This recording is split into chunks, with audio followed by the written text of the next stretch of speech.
Hola a todos.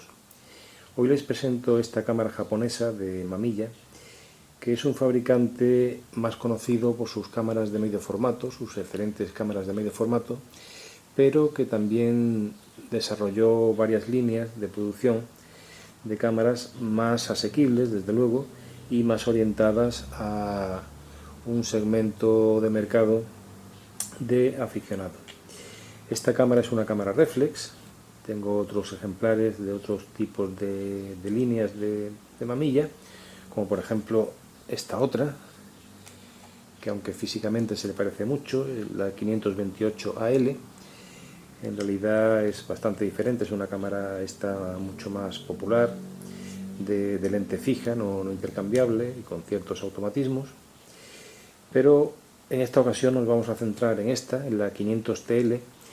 En esta misma línea de cámaras hay otros modelos superiores, como el 1000TL, el 1000DTL y el 2000DTL, que se caracterizan por tener un autodisparador en esta zona de aquí del cuerpo de la cámara y velocidades de obturación mayores. La nomenclatura TL alude al sistema de medición de la luz. El fotómetro captor de la luz se sitúa a través de la lente, no es como en otras cámaras, incluso de esta misma época, pero principalmente anteriores, que tenían el captor de la luz en alguna parte del cuerpo de la cámara, ¿no? En este caso, la luz que va a salir, que va a impresionar la película, es exactamente la misma que la que pasa por el fotómetro. ¿Por qué? Porque está dentro del mismo tubo del objetivo.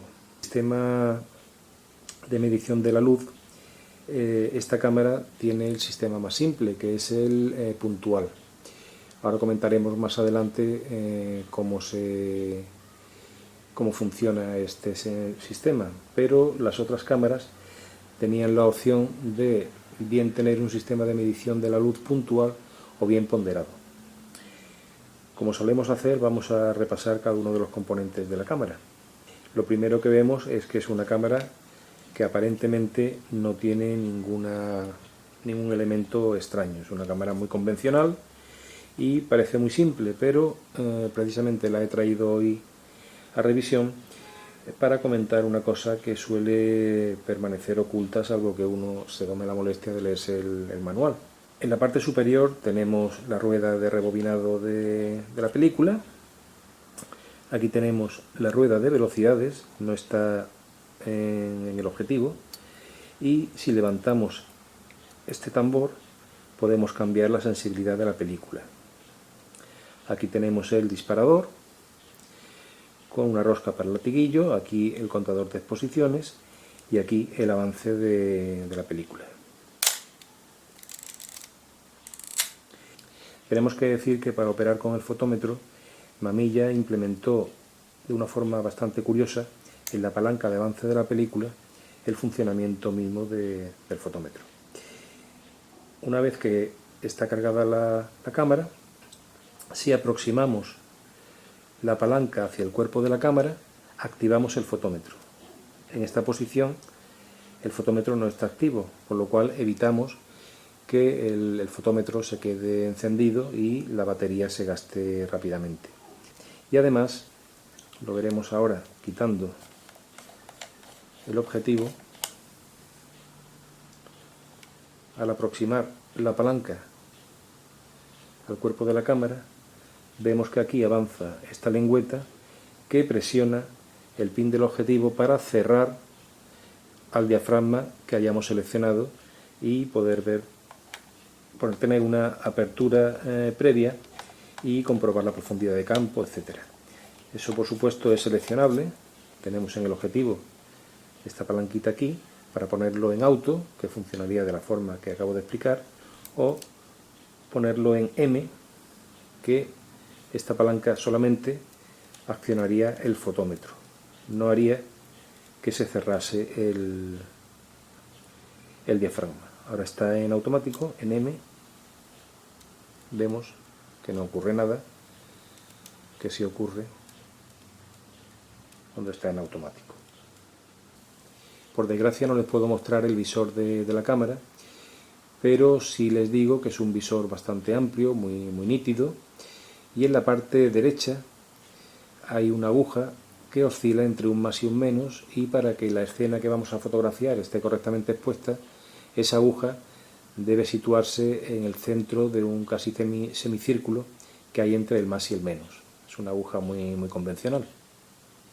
Sin embargo, lo que no es tan convencional es que en la parte inferior de la pantalla, en el centro justo, hay una especie de como de parche de telémetro, pero que no tiene nada que ver con un telémetro, con una medición telemétrica, sino que es la zona donde la cámara va a medir la luz, porque ya hemos comentado que hace una medición puntual de la luz, y es en esa zona donde tenemos que situar el objeto que queremos tener correctamente expuesto para que la cámara haga su trabajo. Y como hemos comentado, presionaremos esta palanca hacia la cámara para activar el fotómetro.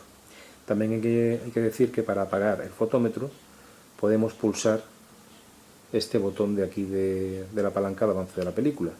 De hecho, si lo pulso, verán que automáticamente la palanca se aproxima a la cámara y deja de funcionar el fotómetro. El interior se accede a través de esta pestaña. Aquí tenemos la placa de tensión, el obturador de plano focal, y aquí podemos ver el disparo.